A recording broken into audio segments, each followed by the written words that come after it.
Yeah, so hello everyone. So in this video, I'll be showing some of the learnings I've been doing with regards to the latest, the new architecture for Kubernetes for accessing uh, node resources like GPUs, NICs, and also with CPUs, right?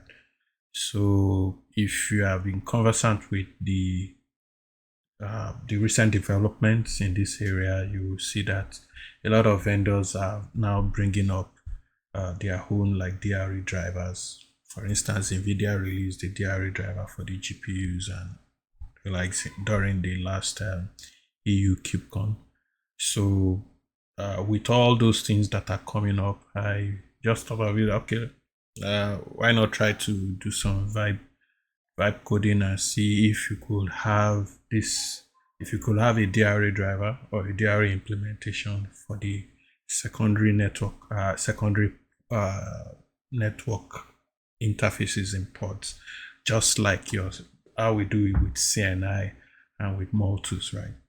But if you are used to the CNI, you notice that the CNI is not native to Kubernetes. In fact, that's why it's called CNI, Container Networking Interface. So that means it's an implementation that can be used for any other container implementation. I mean, container deployment or architecture. So we'll treat this like one of the uh, like having a feel of how DRA will work in terms of using network NICs.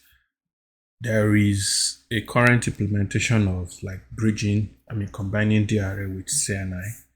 But in this kind of implementation, I just decided to like remove CNI completely and then try to just use this implementation to manage for the to create the NICs.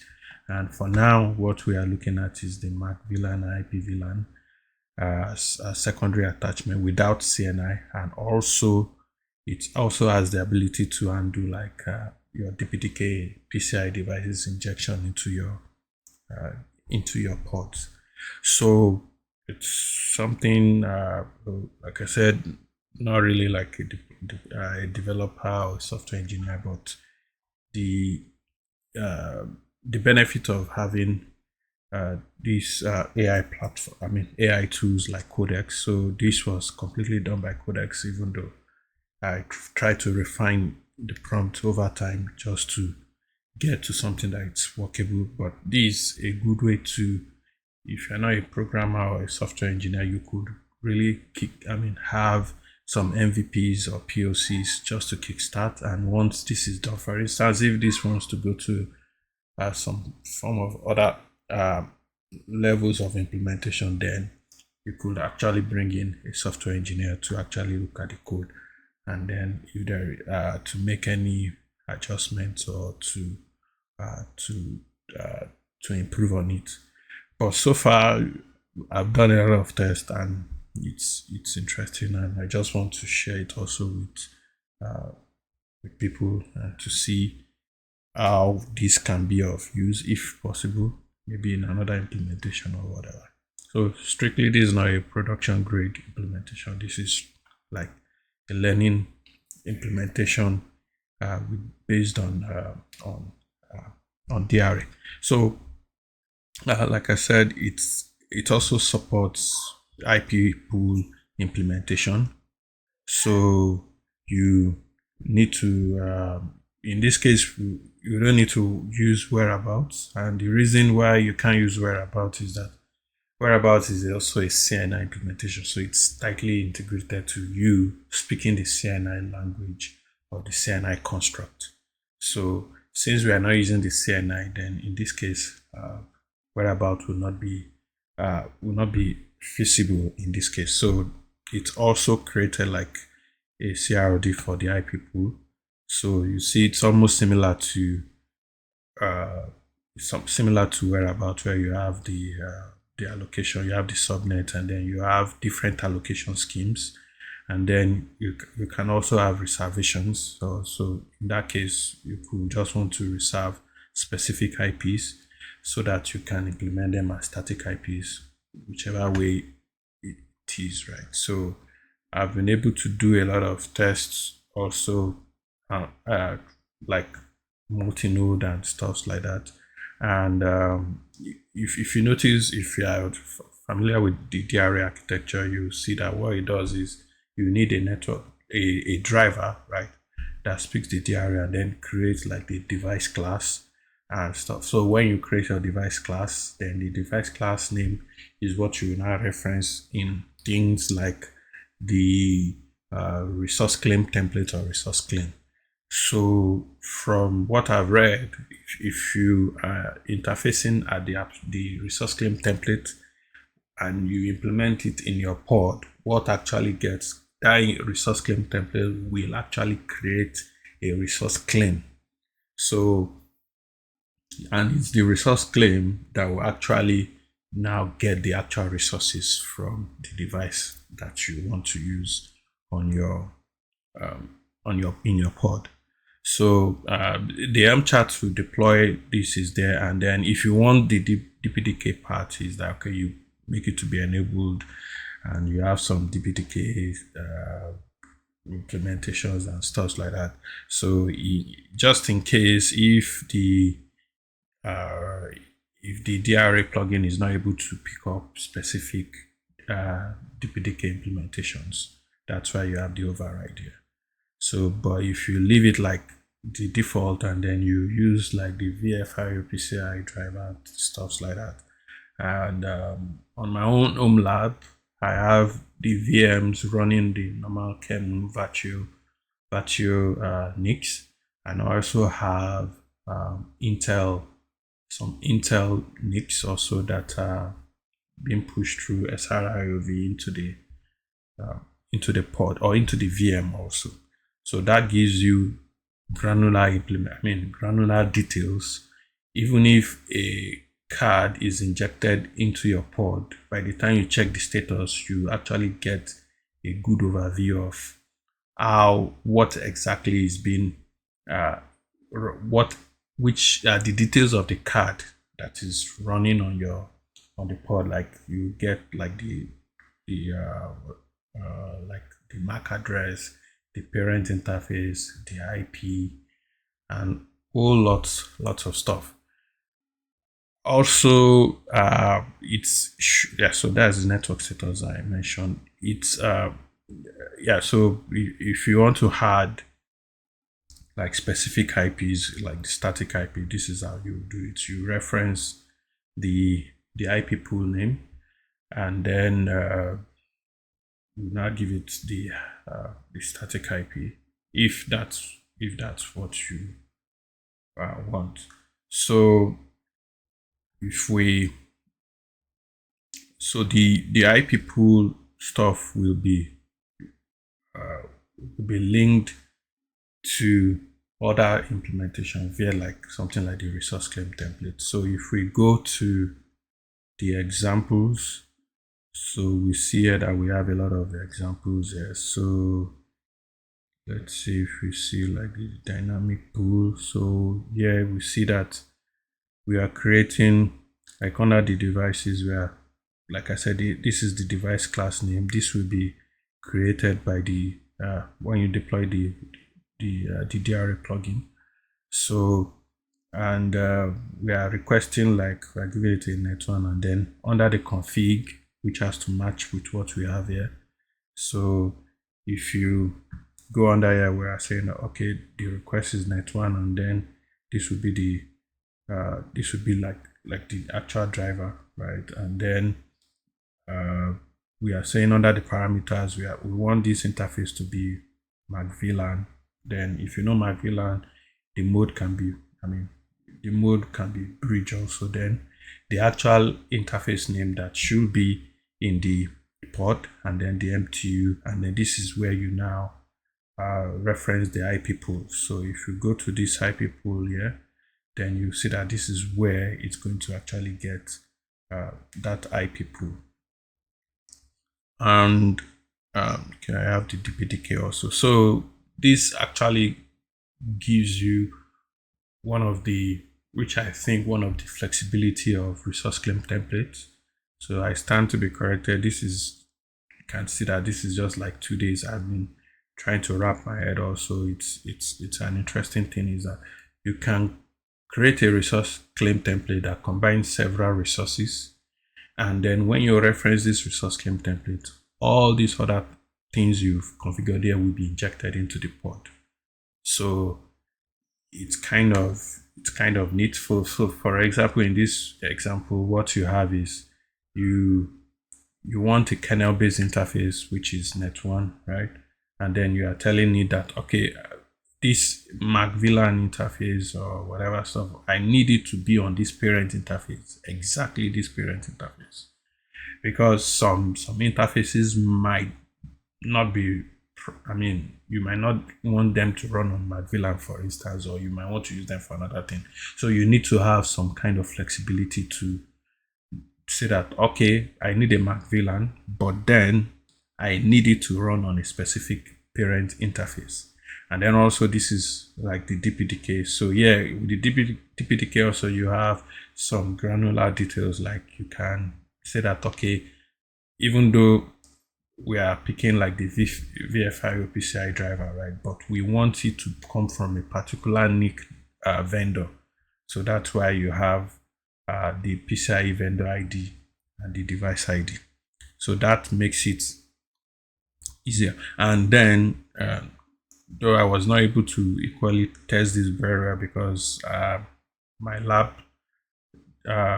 server is, though I have 2 numbers, but I didn't enable the 2 numbers, so it's like a single number kind of architecture for this. So, but if you want this kind of constraints, this will probably make sense when, for instance, when you want to, like, if you're requiring for GPUs and then the NICs to be on the same PCI route. So you don't want, for instance, you don't want the GPU to be on a different bus entirely or on a different number, and then the NIC to be on a different number. So that can cause some performance issues. So this kind of constraint says that, okay, these 2 resources that we are requesting, you want them to be on the same PCI route. So this gives you that kind of flexibility to make sure that the pod, the pod is created in that same bus topology. So, like I said, this kind of constraints are needed for applications like HPCs and other network functions that are latency sensitive or that you need the high performance. So,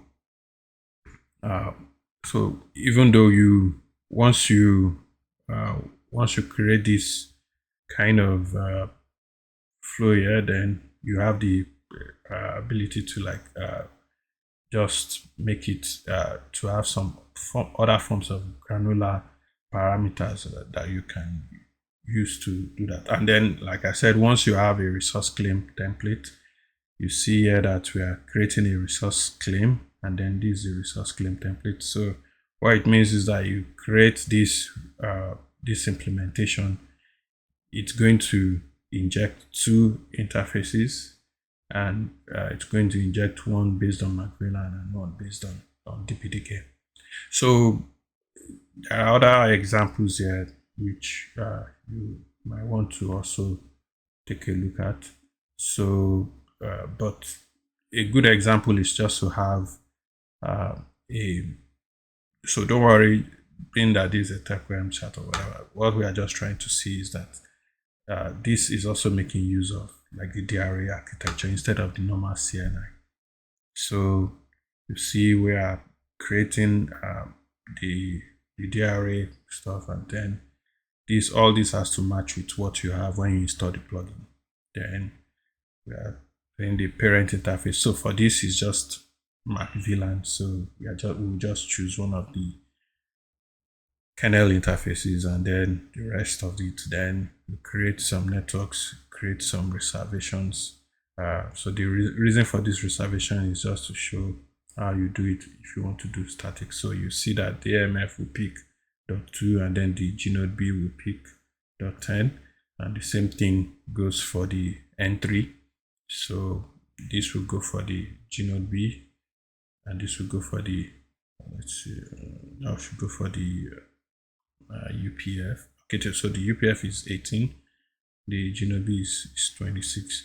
So when this is installed, what we have is we'll see a lot of, so I've already done the, so the namespace is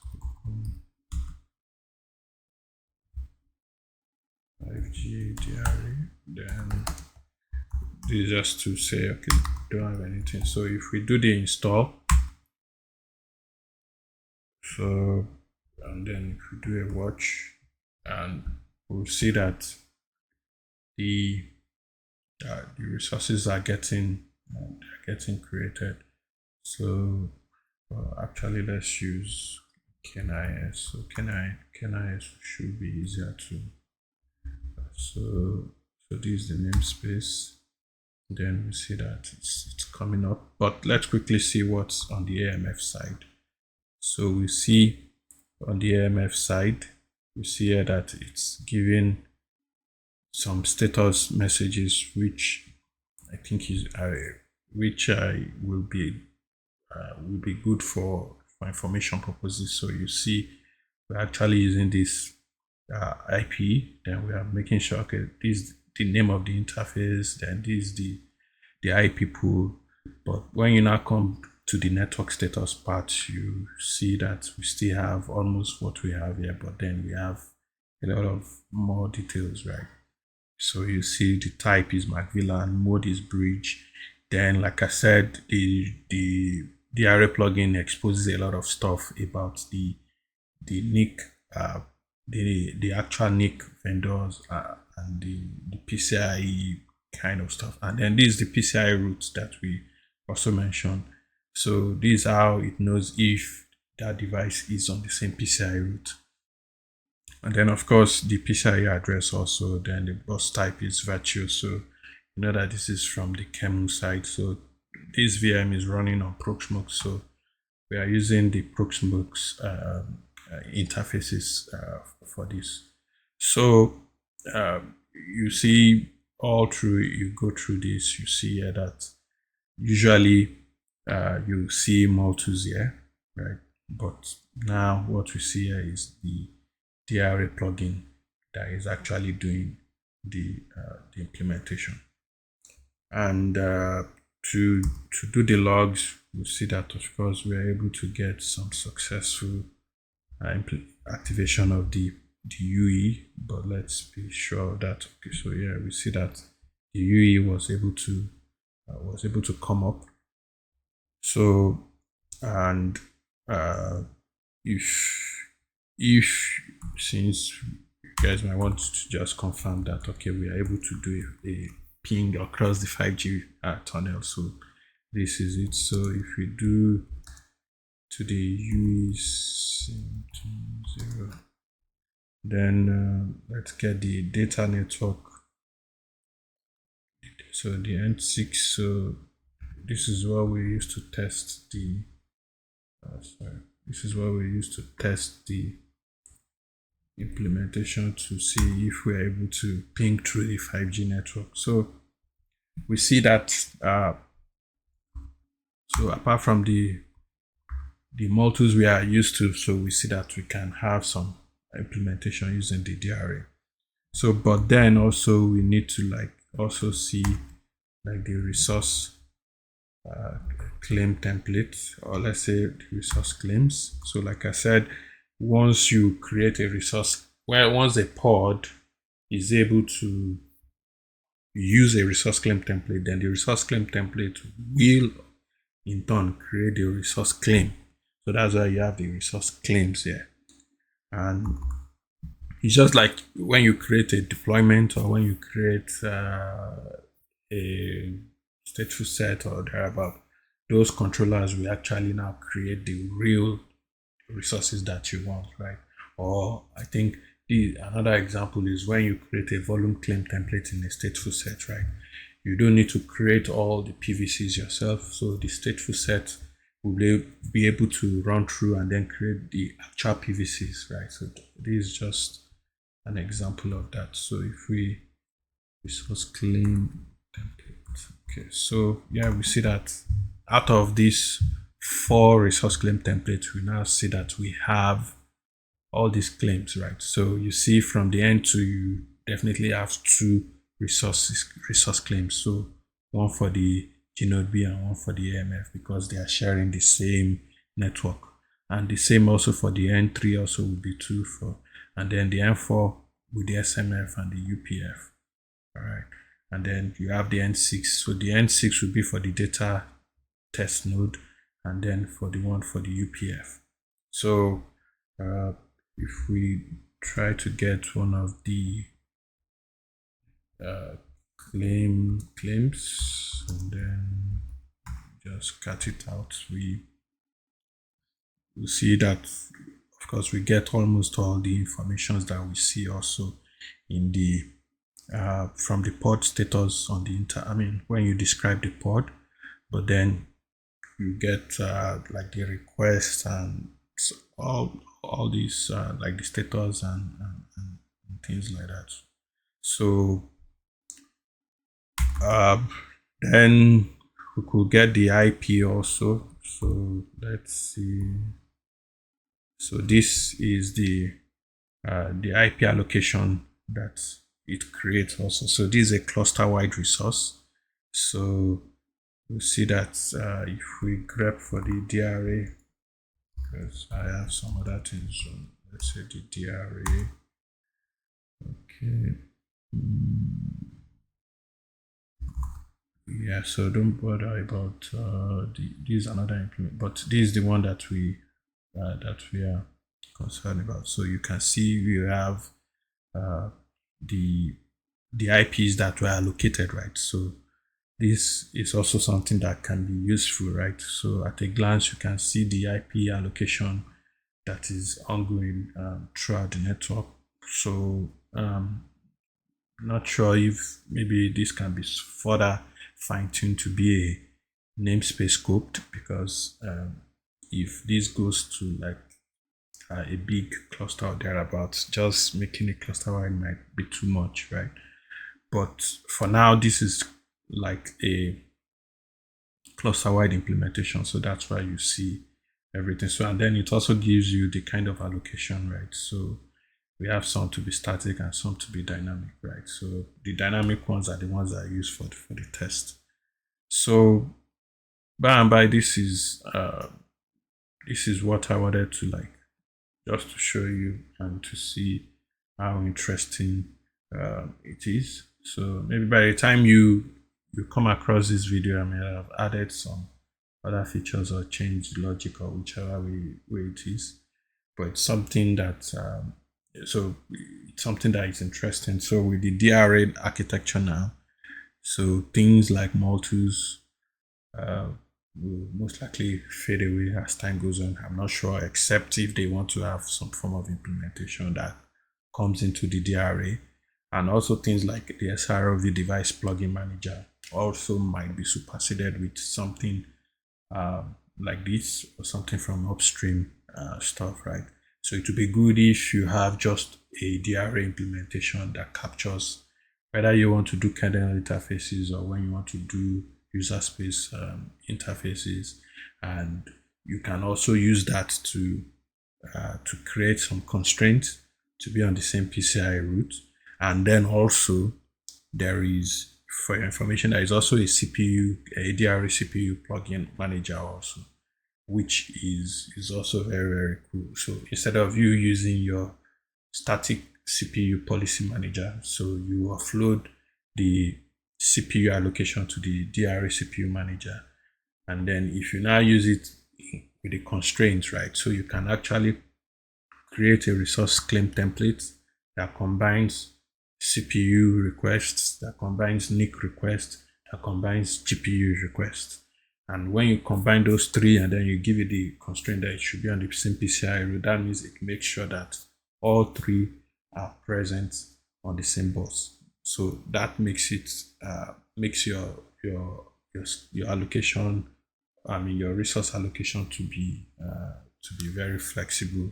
And instead of you having so many implementations, so in some cases, hopefully we'll get some DRA plugins that might be able to do a lot of this work, so that you don't need to install so many softwares. But the DRA implementation itself is already live. So this is a Kubernetes 1.36 cluster from MicroK8s. So I did not need to do a lot of, I didn't need to do anything to make use of DRA. So I hope you find it interesting, like I did. And so I'll see you in the next one. Thank you.